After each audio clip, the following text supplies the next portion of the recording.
to a special edition of the Janha Show.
President Yahya Jammeh has yet made another change in his cabinet, news monitor on state media GRTS has revealed.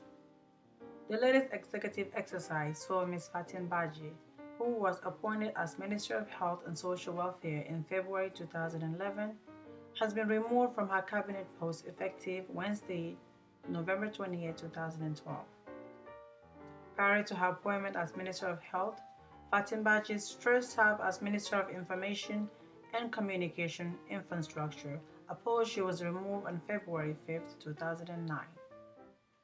Currently, she is the Managing Director of H.E Communication Executive, an outsourced destination for corporate communication work that specializes in public relations, training, media consulting, corporate branding through concrete media, content analysis, and guide communication strategy. Ms. Fatim Badgie was the youngest Gambian to serve as a minister. On our today's segment, we sat down with Ms. Fatim Badgie during her visit in the United States, representing the Gambia for the United Nations High-Level Leadership Women. Hello and welcome to a special edition of the Janha Show. I'm your host, Mrs Janha. I'm here today with a beautiful, young, talented, intelligent Fatim Badgie.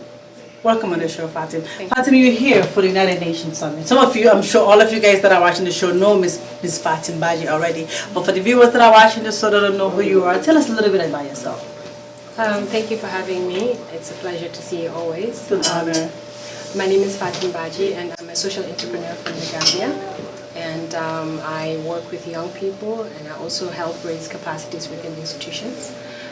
Besides the capacity building aspect, we also do some communication strategy plans, campaigns, and do trainings in the area of sales, marketing, and the likes to help brands move further in the Gambia and elsewhere. In the past, I have worked for the government as a minister, 2 portfolios. I have worked as Minister of Communications, Information Technology, and then we also have Ministry of Health and Social Welfare. And so that's a little bit about me. It's beautiful. As young as you are, you have all these amazing titles. You know, as young as you are, and being a minister, 2 different positions. Tell us the experience and how does it make you feel, being a woman and young and being in such a powerful position in the past? How does it make you feel? I really feel grateful for God choosing me to have the opportunity to have such a life because at a young age I've been able to be exposed to a whole lot of management and decision-making processes from a high level, and that has rapidly exposed and opened my eyes wide. And I think the experiences that I have gained in the past is meant for something in the future, and I believe I'm walking that path now. So really the experience has been great. Obviously there are some downsides in it, but I prefer to look at the positive sides of the experience. It's beautiful, Fatim. And you're also here for the United Nations Women Empowerment Summit.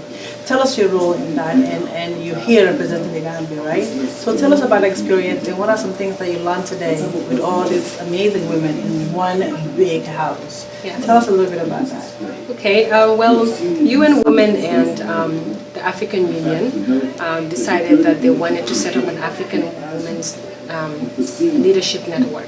They wanted to take women from different parts of Africa that have somehow a lot of influence or have actually taken up leadership roles and see how best we can support one another from a continental point of view. So I have been selected from the Gambia among many influential and also leaders in the Gambia who are women. But my role here today was really to add a voice to set up the network. And during this trip, the network was set up, and the network is now with the function or ambition to support African women into politics or to support African women who are in businesses to thrive, and also African women in international positions to thrive. One of the key areas that was highlighted is how can we unify better as a woman to support one another to reach such roles. How can we key positions and places where our voices can be heard so that we can create that gender balance. How can we as we, because most of the people who are in such councils are men, what roles do women have as we suffer the most in these instances of war and conflict? And also how can we as women, when we reach political or leadership, or if we reach certain roles, whether internationally or through business, we normally are coup d'etat or kicked off. How can we support one another to sustain and stay in that place? Also, we talked about how women in certain positions or high positions become a threat not only to men but also women. We talked about the bring down syndrome. We talked about also how men are so unified and yet still women are not. How can we, when we are under attack because of the fact that we have taken a stand whether to help women or whether to talk about our rights, how can we help each other as women to uplift each other, support one another? Images are being attacked by people, especially on domestic level, just because we have decided to be leaders and be a stronger and louder voice. You know, on that note, you touched like so many aspects. Even though it like you said, it was for women empowering and stuff. It just breaks my heart. Everything that you said, how much women as women strive to do better and do bigger and better thing in our society, but for some reason we have to bring the women down syndrome and the fight among ourselves. Yeah. For some reason we can't unite for some reason. Being as young as you are and having such a huge platform that you have, for the young girls that are in Gambia right now watching the show, what message do you have for them? And the women at large? Well, I think the message I have for young girls is that their mentee is being mentored. So, I mean, I do have a network of young ladies who look up to me and come to me for advice at different levels.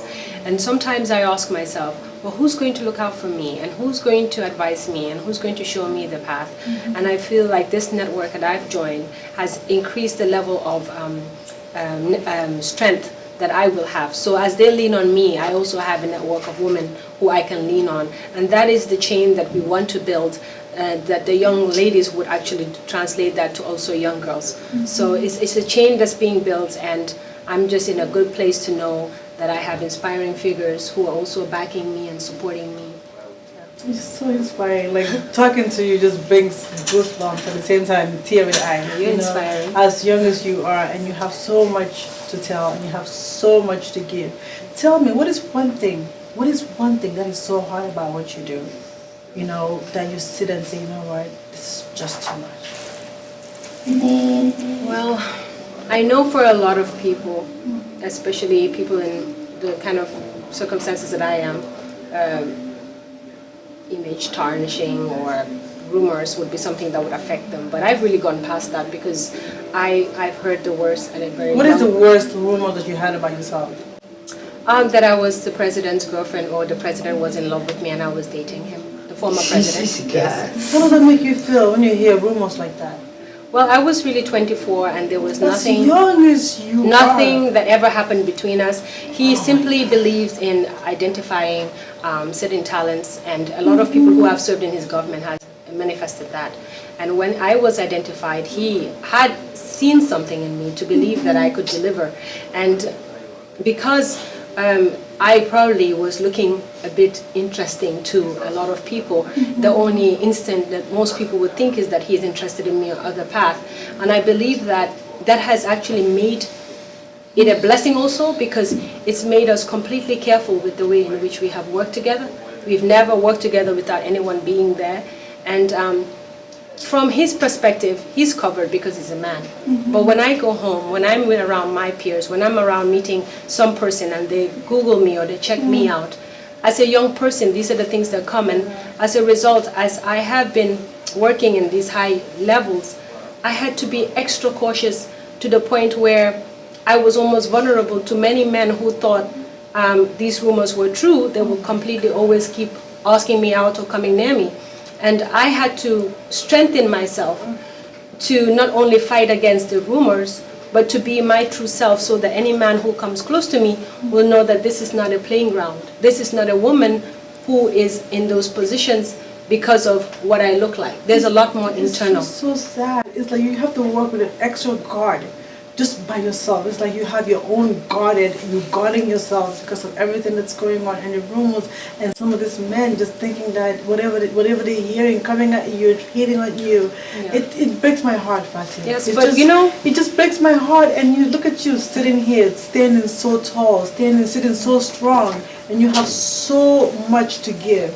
And at your age, you are actually giving back with your words, with your inspiration, with how you carry yourself, your demeanor.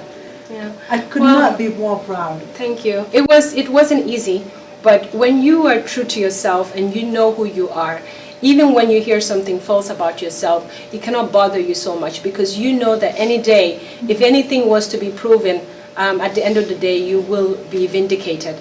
And I believe anyone who has met me has somehow vindicated me through their own thoughts.